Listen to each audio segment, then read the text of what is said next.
think that's an angle that not a lot of people see it as. But let me go back to the beginning. Let's just do a little bit of a rewind here, innit? Because like I said, for anyone that has either seen you, they'll notice that you just literally it feels like you started property yesterday and you guys are killing it. But let's take it all the way back, because obviously I know you guys have always had that sort of like entrepreneurial flair in it. You've always wanted or always had or tried to have businesses. So take me back to like your earliest like moment of when you felt like, okay, this is like a little mini business and you've got a little taste for it. So we were in school and we were just pretty much poor. Like we had like even our school uniform was from charity shops. All our clothes were from charity shops. We like my mum would go without food to make sure we eat sometimes. Like it's when our dad left really. He left us with nothing. He took everything. Took even cutlery. Mine and my mum's bed. I was 7. Took my mum's car, sold it. Like emptied our bank accounts, our savings. No cutlery. There wouldn't have been much in there, but like. Not even any cutlery to eat out of. The sofas, just empty house, right? So we're just living in there. We've got to go to school still. So I'm in school now. I'm thinking, okay, now I need to make money. So I say to my mum, how can I make money? She says, oh, you can rake the garden for £1 a week. So I'm just doing that. After 5 weeks, I finally got my fiver. And then I just go across the road. There was my mate, and I was like, do you want to come out? And then he goes, yeah. I want to go down to the shop though. So he goes, Mum, can I have a fiver? And she goes, yeah. Like, just like that. And I'm just like, mate, come on, like I've just worked 5 weeks for the same thing. So I need to think of a better way. Then when we was in school, we used to obviously grafting.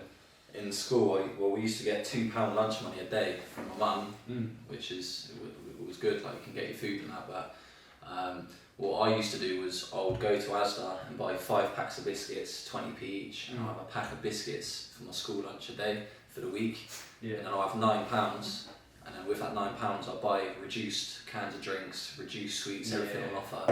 And just fill my bag up, take it to school, and then have like a little sweet shop in school. So. We've done that for a bit. Obviously, he was thinking like about DVDs and all sorts of stuff in school.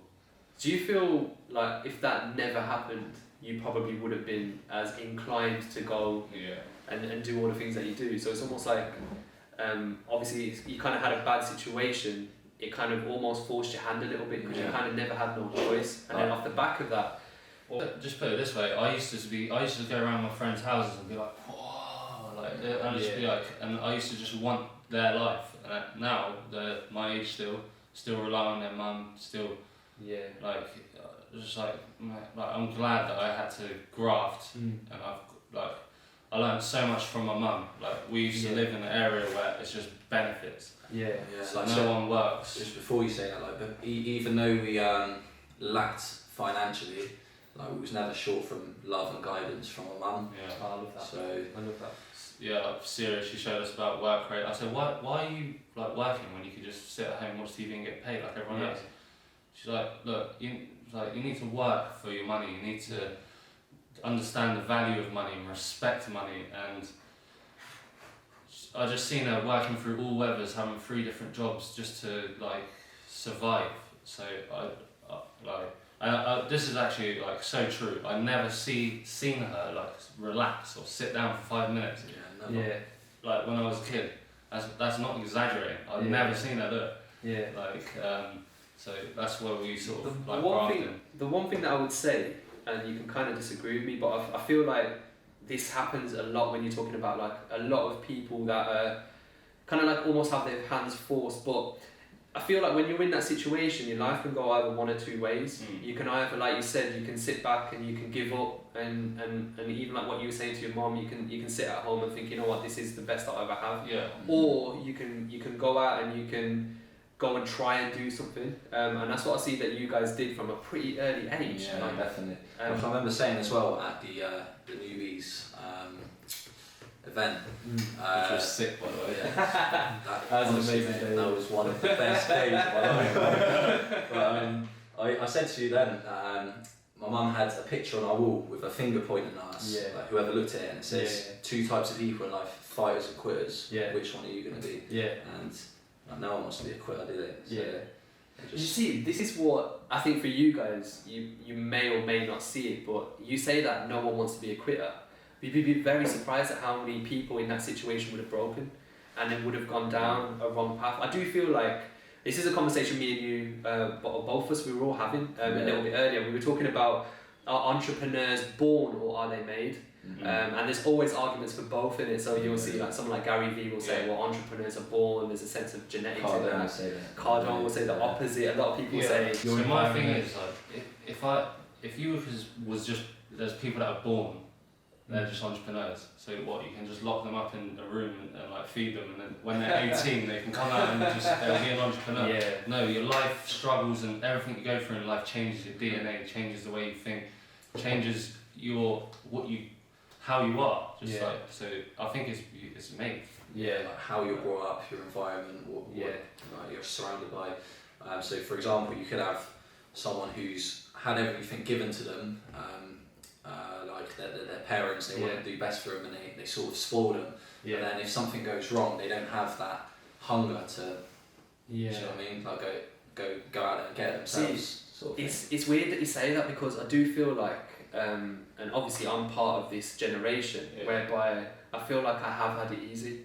And there's a lot of my friends have probably had it easy. Obviously we don't all share the same stories yourselves, because you kind of forced into a hand, you did well and you're doing well, and your future's going to be amazing.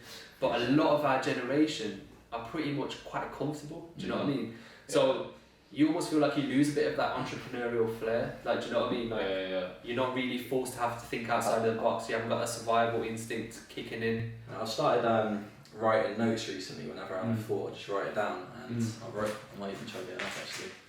I said something about what you were saying, how people get comfortable with where they're at, and a lot of people say how rich people, like a lot of poor people say rich people are selfish, when that's not the case. I mean, the more money you have, the more you'll be able to help others. So if you ain't really trying to make money, then if that's you're kind of selfish. If you're happy with where you're at, when you can achieve a lot more, then that's being selfish. You're not really fulfilling your own potential. Well, you say that, but you're saying it in the context of when you do reach where you want to reach, you're able to give back, which is a nice little sentiment, to be honest with you, because you're not thinking about when I make 10 million, all of a sudden that's it, I can sit on a beach somewhere. You're thinking, okay, I can make this money and I can still give back, and then that's how, like... You just got to... I think the whole trap is like, I want to be financially free, so... So you just, what does that mean? You don't want to work? Like your end goal, just don't work. Because I actually love being busy, love making deals, and love. So if I if I'm not busy, then I'm depressed. If I've not got something to do, then I start getting depressed. And it's weird that you say that, because a lot of people with their free time, and I was probably guilty of this at some point in my life, where you have your job, you got money coming in, you're comfortable, so what do you do with your free time? You try and escape. You're on your PS4, I'm on my PS4 till like 5 in the morning with my mates, or I'm down the pub or whatever. But everyone's guilty of it, so like everyone. We've done that. So. You're saying that obviously that you like